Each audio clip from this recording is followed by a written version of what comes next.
क्यों कर विलुप्त हुए धरती के अनोखे स्वामी। आज से करोड़ों वर्ष पूर्व धरती पर दैत्याकार सरीसृपों का राज्य था। स्वच्छंद विचरण करने वाले 450 से 650 क्विंटल वजन वाले, 20 फुट से 120 फुट तक लंबाई वाले तथा 20 फुट से लेकर 40 फुट तक के कद वाले इन अनोखे जीवों को वैज्ञानिक डायनासोर नाम से संबोधित करते हैं। धरती पर लगभग 12 करोड़ वर्षों तक राज्य करने वाले ये जीव लगभग 7 करोड़ वर्ष पूर्व अचानक लुप्त हो गए।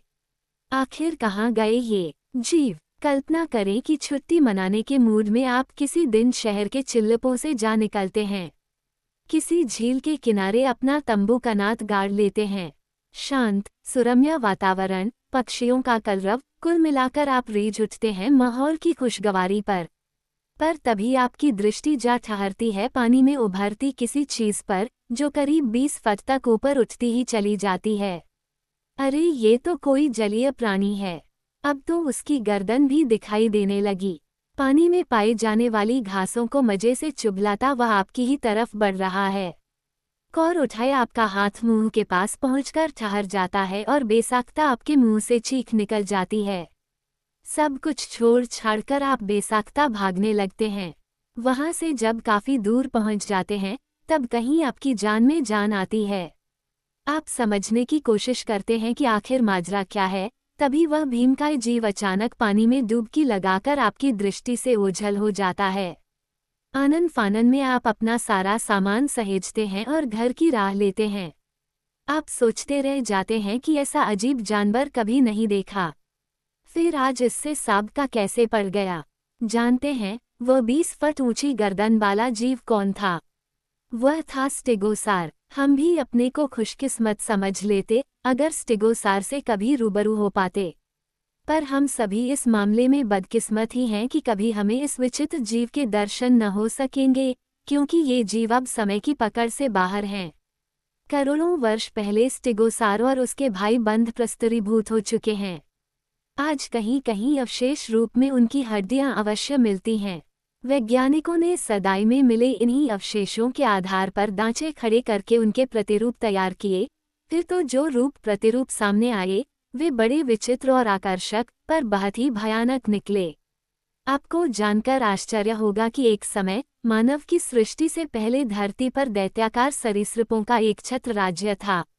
ये दैत्याकार जंत बदलती दुनिया की दौड़ में पिछड़ गए और सदा सदा के लिए काल के गाल में समा गए। उनकी प्रस्तरीभूत अस्थियों के ही आधार पर उनके आकार आदि का पता लगता है। वैज्ञानिकों ने हजारों फुट की गहराई से चट्टानों के बीच से इन जंतुओं के अस्थि पंजर खोज निकाले हैं और उन्हीं के आधार पर इनके शरीर की बनावट का अनुमान लगाते हुए उनकी अनुक्तियां बनाई है। वैज्ञानिक इनको डायनासोर नाम से संबोधित करते हैं। धरती पर लगभग 12 करोड़ वर्षों तक इन अनोले जीवों का राज्य रहा और आज से लगभग 7 करोड़ वर्ष पहले इनका एकदम से लोप हो गया। आइए अब डायनासोर के जमाने में चलें और देखें कितना रोचक, रोमांचक और विचित्र था इन विराट सरीसृपों का संसार। इनमें से कुछ शाकाहारी थे, कुछ मांसाहारी और कुछ दोनों ही तरह के शौक फरमाते थे। डायनासोर के 4 पैर होते थे। कंगारू के समान आगे के 2 पैर छोटे तथा पीछे के पैर बहुत ही बड़े होते थे। कुछ चारों पैरों से चलते थे और कुछ अपने पिछले 2 पैरों पर ही भारी भरकम शरीर को संभालते थे। इनकी पूंछ भी बहुत लंबी और वजनी होती थी। डायनासोर अपनी पंच से अपने स्थूलकाय शरीर का संतुलन कर लेता था। डायनासोरों की प्रारंभिक वंशावली के जंतु अपेक्षाकृत कम लंबे होते थे। प्रारंभिक डायनासोरों में प्लेटियोसोर करीब 20 फुट लंबा था। ये पुनर्तः शाकाहारी था, अर्थात केवल वनस्पतियों पर अपना निर्वाह करता था। समय गुजरने के साथ साथ और भी दैत्याकार डायनासोर वजूद में आए। उस समय का वातावरण उनके अस्तित्व के लिए बहुत उपयुक्त था। उस समय समुद्र का पानी गर्म था। आप आश्चर्य करेंगे कि जहां आज अमेरिका महाद्वीप स्थित अलास्का में साल भर बर्फ जमी रहती है, उस समय वहां खजूर के वृक्ष उगा करते थे। भोजन के लिए वनस्पतियां भी पर्याप्त मात्रा में उपलब्ध थीं। वातावरण में काफी गर्मी थी, जो इनके लिए बहुत लाभकारी सिद्ध हुई। जिस समय डायनासोरों ने इस धरा पर जन्म लिया वह मेसोजोइक युग कहलाता है। उस समय सरीसृपों का इस धरा पर साम्राज्य था। लेकिन वातावरण में एकाएक कुछ ऐसा परिवर्तन हुआ कि उसे ये दैत्याकार जीव सहन नहीं कर सके और फिर सदा के लिए लुप्त हो गए। डायनासोरों में एल्नटोसोर, ब्रोंटोसोर तथा टिरेनोसोर प्रसिद्ध हुए। एल्नटोसोर तो बड़ा भयानक जंत था। वो करीब 20 फुट ऊंचा था और इसकी लंबाई थी 120 फुट। गर्दन काफी लंबी थी और वजन 400 क्विंटल से भी अधिक था। इसके चलने से जमीन दहल उठती थी। ब्रोंटोसोर तो इससे भी अधिक भयानक था। इसके शरीर की लंबाई लगभग 70 फुट थी और वजन था लगभग 650 क्विंटल। वैज्ञानिकों का अनुमान है कि धरती पर इससे अधिक वजनी किसी भी प्राणी का अस्तित्व असंभव था। यदि ब्रोंटोसोर ही और अधिक वजनी होता तो शरीर का भार पैरों पर थाम न सकने के कारण मर जाता। यह शाकाहारी जीव था। अपने भोजन की खोज में यह पानी में, विशेषकर छिछली झीलों में विचरण किया करता था। इससे दो लाभ थे, एक तो भोजन प्राप्ति और दूसरा ये कि थल पर चलने में इसे जो कठिनाई होती थी उससे यह पानी में बच जाता था और मांसाहारी डायनासोरों से अपनी रक्षा भी किया करता था। पानी में हमेशा रहने वाले डायनासोरों में स्टिगोसोर तथा डिप्लोडोकस के नाम उल्लेखनीय हैं। स्टिगोसोर का वजन करीब 10 टन होता था और केवल घास आदि खाकर ही अपने उदर की पूर्ति करता था। डिप्लोडोकस 90 फुट लंबा था और उसका वजन था लगभग 350 क्विंटल। ये झील में या उसके निकट ही रहता था और इसे भी अपनी उदरपूर्ति घास पात से करनी पड़ती थी। मांसाहारी डायनासोरों में एलोसोर बहुत ही खतरनाक था। पूंछ के सिरे से लेकर जबड़े तक ये लगभग 35 फुट लंबा था। पिछली टांगें अगली टांगों की अपेक्षा ज्यादा लंबी थी। मोटी और लंबी पूंछ दौड़ते समय शरीर का संतुलन बनाए रखती थी। इसके दांत बड़े नकीले और तेज थे, जो शाकाहारी डायनासोरों का शिकार करने में सहायक होते थे। इसके डर से शाकाहारी डायनासोर गहरी झीलों और तालाबों में चले गए और वहीं रहने लगे। बहुतों का साथ प्रकृति ने और रूप ने दिया, जैसे कि स्टेगोसोर के पेट और पीठ की हड्डियों पर कठोर आवरण का होना। ब्रैकियोसोर शायद उस युग का सबसे विशाल जलीय प्राणी था। इसकी लंबाई 70 फुट थी, जिसमें गर्दन ही करीब 30 फुट लंबी थी।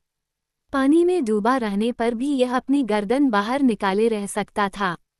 डायनासोर के परिवार में जलीय और थलीय प्राणियों के अतिरिक्त कुछ ऐसे प्राणी भी थे जो हवा में पक्षियों की भांति उड़ सकते थे। टीरोसोर उड़ने वाले सरीसृप थे। इनकी दोनों मगली टांगें डैनों में बदल गई थीं। इनमें टिरानोडॉन सबसे बड़ा था। इसकी पूंछ छोटी होती थी, दांतों का अभाव था और डैने काफी लंबे लगभग 20-25 फुट तक के होते थे। लेकिन इन भीमकाय प्राणियों का साम्राज्य और अधिक दिनों तक नहीं चलने वाला था। धीरे धीरे वे सब लुप्त हो गए। आज पृथ्वी में चट्टानों के बीच दबे पड़े उनके अवशेष मात्र रह गए हैं, जिनके आधार पर हम पृथ्वी की आदिकालीन ये गाथा आपको सुना रहे हैं। आखिर लगभग 12 करोड़ वर्षों तक जल, थल और वायु पर एक छत्र राज्य करने वाले ये प्राणी एकाएक क्यों गायब हो गए? इसका हल ढूंढने में वैज्ञानिकों ने काफी माथापच्ची की। कई वैज्ञानिकों ने अपने मत प्रस्तुत किए हैं, फिर भी हम किसी निश्चित निष्कर्ष पर नहीं पहुंच सके हैं। बहुत से वैज्ञानिकों का विचार है कि डायनासोर के लुप्त होने में जलवायु का सबसे बड़ा हाथ था। मेसोजोइक युग के अंत में पृथ्वी के अधिकांश भूभागों में एकाएक बड़ा परिवर्तन आया। अलास्का जैसे देश, जहां खजूर के वृक्ष उगा करते प्राप्त अस्थिपंजरों से सहज ही इस बात का अनुमान लगाया जा सकता है कि ये प्राणी कितने भीमकाय रहे होंगे। थे, बर्फ से ढक गए कि डायनासोर ठंडे रक्त वाले जंत थे, जिनके शरीर का ताप वातावरण के ताप के कूल बदलता रहता था, अतः अधिक ठंड न सहन कर सकने के कारण वे नष्ट हो गए। ऐसी परिस्थिति में ये दैत्याकार जीव अपने को छिपाने की जगह न पा सके, अतः छोटे सरीसृप ही बच रहे जो अपने को छिपाने में समर्थ थे। दरअसल डायनासोर सिर छुपाने की जगह खोज भी भला कैसे सकते थे, क्योंकि डायनासोर महामूर्ख जत थे। उनका मस्तिष्क उनके शरीर की तुलना में बहुत छोटा और कमजोर था।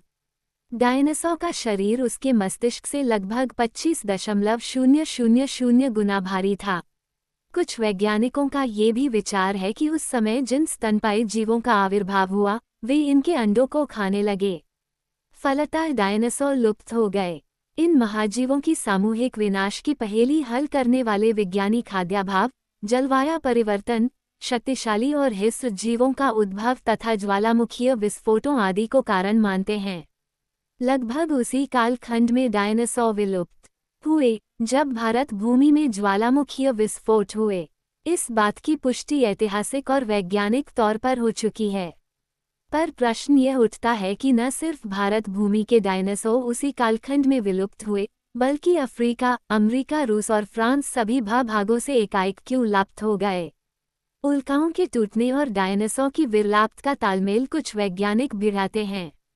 उल्कापिंडों पर कार्य कर रहे वैज्ञानिक प्रोफेसर भंडारी का इस बारे में कहना है, डायनासोर की विपत्ति के संदर्भ में हमें अंतरिक्षीय या ब्रह्मांडीय घटनाओं में इस गुड़ पहेली का हल ढूंढना होगा। जैसा कि सर्वावदित है, धरती पर प्रायः धूमकेतु और उल्काएं उत्पात मचाते रहते हैं। ऐसा संभव है कि लगभग 100 किलोमीटर व्यास का विशाल उल्कापिंड, जो हर 10 करोड़ साल में एक बार धरती पर वज्र की तरह गिरता है, उस समय गिरा हो जब डायनासोर धरती पर विचरण करते रहे हों। उल्कापात के प्रभावों में वातावरण में क्रांतिकारी परिवर्तन, अचानक जलवायु परिवर्तन, सूर्य के प्रकाश का उल्कापात द्वारा उत्पन्न धूल के बादलों से रोका जाना, पृथ्वी के ताप में असाधारण वृद्धि आदि सम्मिलित हैं। बहुत संभव है कि डायनासोर के इस महाप्रयाण के लिए यह उल्कापात ही जिम्मेदार रहा हो। बर्कले अमेरिका विश्वविद्यालय के प्रोफेसर लुई अल्वारेज के नेतृत्व में एक शोध दल ने इरिडियम नामक एक विरल तत्व की उपस्थिति को डायनासोर की विपत्ति के लिए महत्वपूर्ण माना है। वास्तव में ये तत्व धरती की सतह पर उपस्थित शैलों में नहीं पाया जाता। ये चंद्रतल, धूमकेतु तथा उल्काओं पर अवश्य पाया जाता है और यहाँ तक कि धरती के गर्भ में भी। 6-7 करोड़ वर्ष पुराने जीवाश्म जो डायनासोर युग की समाप्ति के गवाह हैं, वह जरूर इंगित करते हैं कि उनमें इरिडियम अधिक मात्रा में मौजूद था। इसी नाते धूमकेतुओं, उल्कापिंडों, धरती के गर्भ में मौजूद इरिडियम तथा डायनासोर की विलुप्ति के बीच एक समीकरण अवश्य बनता है। कुछ ऐसे ही विचार हैं शिकागो विश्वविद्यालय के डेविड रॉफ और जॉन सेकास्की के। धरती के धूमकेतुओं से भिड़ंत को ही वे वैज्ञानिक द्वय डायनासोर के लुप्त होने का कारण मानते हैं। इनका ये दावा है कि डायनासोरों का सामूहिक विनाश लगभग हर 2.5 करोड़ वर्ष बाद होता रहा था। इस तरह के नियमित अंतराल पर घटने वाली परिघटना पृथ्वी से बाहर सदर अंतरिक्षीय व्यवधान के बिना असंभव है। इनका ये भी कहना है, कई धूमकेतु जो सौर परिवार के सदस्य हैं, पर सूर्य से काफी दूर हैं, चक्कर काटते काटते पृथ्वी की गुरुत्वाकर्षण सीमा में प्रवेश कर जाते हैं। ऐसा होने पर उनकी धरती से टक्कर अथवा मतभेद अवश्यंभावी होती है। 2.6 करोड़ वर्ष का अंतराल धूमकेतु और पृथ्वी की भिड़ंत का भी है और डायनासोर के नियतकालिक विलोप का भी। सच तो यह है कि अभी तक हम ये पहेली सुलझा नहीं सके हैं। कदाचित डायनासोर विशेषज्ञ डॉक्टर कोलवर्ट ठीक ही कहते हैं।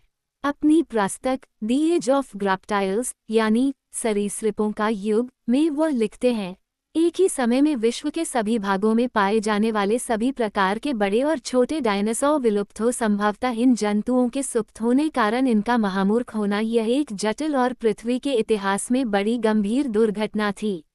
अब तक इस दुर्घटना के सही कारणों का पता नहीं चल सका है। फिर भी इनके विलुप्त होने का सर्वमान्य कारण वातावरण का परिवर्तन ही है। जो जीवधारी अपने को वातावरण के अनुकूल ढालने में समर्थ नहीं होते, वे जीवित नहीं रह सकते। केवल वही जीवधारी रह सकते हैं जो पर्यावरण की प्रतिकूल परिस्थितियों का मुकाबला आसानी से कर सकते हैं। शेष जीवधारी नष्ट हो जाते हैं। उस युग के बाद तमाम प्राणी अस्तित्व में आए जिनका शरीर वातावरण के कुल था। मानव उनमें सबसे अधिक योग्य और विकसित प्राणी है। इसके पीछे सबसे बड़ा कारण है मानवीय मस्तिष्क का बड़ा एवं विकसित होना। डायनासोर के लुप्त होने का एक और कारण था कि वह महामूर्ख जंतु था, तभी तो ये बदलती परिस्थितियों के अनुरूप अपने को न डाल सका और काल का वलित हुआ।